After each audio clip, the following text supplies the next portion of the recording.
Урматтуу мусульман бир тууганым, ким Аллах Таалага таат ибадат кылууда жай баракат боло турган болсо, ага шашпай турган болсо, аны кечиктире турган болсо, тообасына келбей турган болсо, эртең кыямат күнүндө Сирот көпүрөсүндө ушу шашпагандыгынын жай баракат болгондугунун жазасын өтөйт. Ага насаат айтып, Аллах Таалага моюнсун, пайгамбарга моюнсун, намаз оку, арам иштериңди ташта деп даават кылгандардын дааватын тоготпой, өзүнүн күнөөсүн улай берген адам, ибадатка келбеген адам текеберлик менен эртең Сирот көпүрөсүндө мына ошол жерде кармалып, ал жерден өтүүсү кечиктирилип, ошол жерде Сиротто азабын тартат. Албетте Сиротто өтө каттуу азап болот. Ал жерде 3 түрдүү азап бар. Биринчиси дозок отунун табы. Дозок оту аны күйгүзөт. Дозок оту ушундай каттуу ысытылып күйгүзөт, анын терилерин шилип түшөт жөн эле. Экинчиси Сирот көпүрөсүндө ушундай илмектер бар. Анын денесин кесет. Анын денесин тилип салат. Ар бир илмек өткөн сайын анын денесин тилип үзүп турат. Дозок отуна канчалык кармалган сайын, Сирот көпүрөсүнө канчалык өтө албай кечиккен сайын, ошол жерде анын отуна күйүп, ал жердеги илмектерге денелери шилинип, тилинип, үзүлүп, ушундай каттуу азапка душар болот. Үчүнчүсү, Сирот көпүрөсү бул караңгы болот. Ал караңгыда Сирот көпүрөсүн таппай кыйналат. Анын үчүн эч кандай нур болбойт. Эгерде солих амал кылбаган болсо, таат ибадатка келбеген болсо, Сирот көпүрөсүн таппай ал жерде кыйналат. Ал жерде дозок отунун дагы оту бул капкара түтүн болот. Капкара болуп күйөт. Пайгамбар саллаллаху алейхи ва саллям айткан, Аллах Таала 1000 жыл дозокту кызытты дейт. Ал кызыгандан капкара болуп кетти дейт. Кайра дагы Аллах Таала 1000 жыл дозок отуну кызытты эле, ал кайра агарды дейт. Кайра Аллах Таала 1000 жыл кызытты, дозок оту кайра карарып калды дейт. Мына ошол бойдон калды. Дозоктон чыккан от капкара болуп турат, ал жер капкараңгы, эч нерсе көрүнбөйт. Сирот көпүрөсү дагы көрүнбөйт. Бир гана Аллах Таала өзүнүн райымына алып, кимге солих амалдар насип кылган болсо, мына ошол солих амалдары себептүү анын Сирот көпүрөсү нурданып турат. Ал эми кимдеги мага жалкоолук кыла турган болсо, ибадатта шашпай, кечиктире турган болсо, тообага келбей турган болсо, эртең Сирот көпүрөсүндө мына ушундай каттуу бир азапка душар болот. Ошондуктан урматтуу мусулман бир тууганым, бизди Сирот көпүрөсүндө ушул 3 түрдүү азаптан жеңилдете турган нерсе бул солих амалдар экен. Бизди тозок отунан сактай турган, бизди ал жердеги бычактардан, илмектерден, денебиздин тилинип кесилүүсүнөн сактай турган, жана Сирот көпүрөсүндө бизге нур бере турган, Сирот көпүрөсүндө бизди өтө тез ылдамдыкта алып өтө турган, бул биздин жасаган амалдарыбызга байланат экен. Биз канчалык амалда шаша турган болсок, канчалык Аллах Таалага жана пайгамбарына моюн сунуп, анын буйруктарын аткарууга бири-бириз менен жарыша турган болсок, мына ушунчалык тездикте Сирот көпүрөсүнүн азабын көрбөстөн эртелетип өтүп кетебиз. Мына ошол амалдардын катарында бүгүнкү 6-чы амалыбыз бул 5 убак намазга бекем болуштук. Өзгөчө багымдат намазына жана асыр намазына жана куптан намазына бекем болуу. Албетте намаз бул нажат. Намаз бул нур болот. Намаз бул Аллах Тааланын астында мен сенин кулуңмун дегенге далил болот. Кимдеги намаз жок боло турган болсо, кыямат күндө анын нуру жок. Кыямат күндө анын далили жок. Кыямат күндө анын дозок отунан эч кандай нажаты жок болот. Ошондуктан биз 5 убак намазга такай көңүл бурушубуз керек. Аны ар дайым сактап, бекем болуп окуп жүрүшүбүз керек. Ким намаз окуп жүргөн болсо, буга сүйүнчү болсун, жана намазга дагы бекем байлансын, аны ар дайым сактасын, ушуну өмүрүнүн аягына чейин улантсын. Ал эми ким намаз окубай жүргөн болсо, ал эртерээк тообасына келип, 5 убак намазга бекем болсун. Намаздын орду динибизде өтө бийик. Аллах Таала кыямат күндө эң биринчи намаздан сурак кылат. Эгер намаздан өтсө, анан башка амалдарын өтөт. Намаздан өтпөй калган болсо, башка амалдарын Аллах Таала эсеп кылбайт. Инсан намазы жоктугунан кабырда азапка душар болот. Инсандын намазы жоктугунан Сирот көпүрөсүн өтө албай кыйналат. Ал жерден түшүп кетиши дагы мүмкүн. Анткени 5 убакыт намаз окуй коюштук бул чоң күнөөлөрдүн катарында. Чоң күнөө жасаган адамдар Сирот көпүрөсүнөн өтө албай, ал жерде кыйналып, кармал азапка салынат, же Сирот көпүрөсүнөн дозокко кулап түшүп кетет.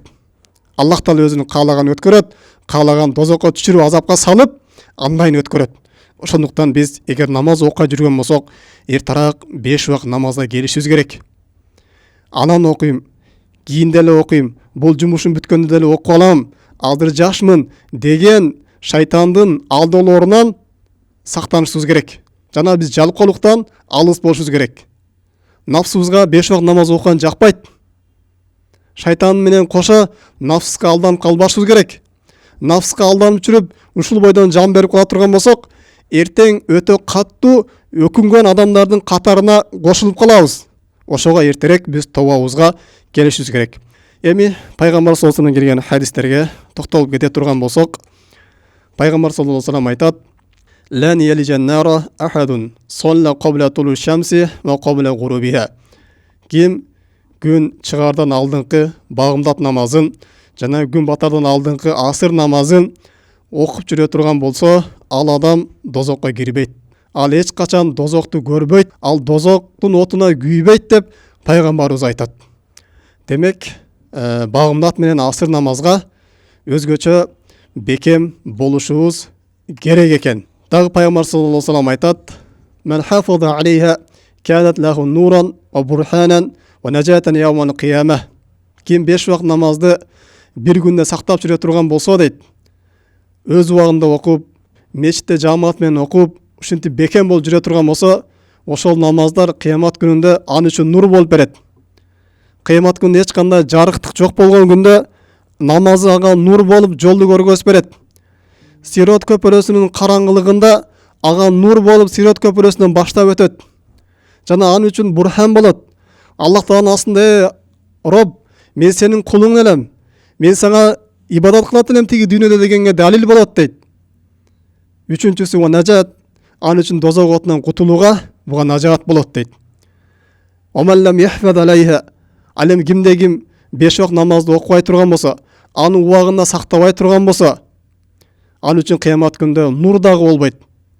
Караңгылыкта калат. Жана аны үчүн далил дагы болбойт. Аны үчүн нажат дагы болбойт.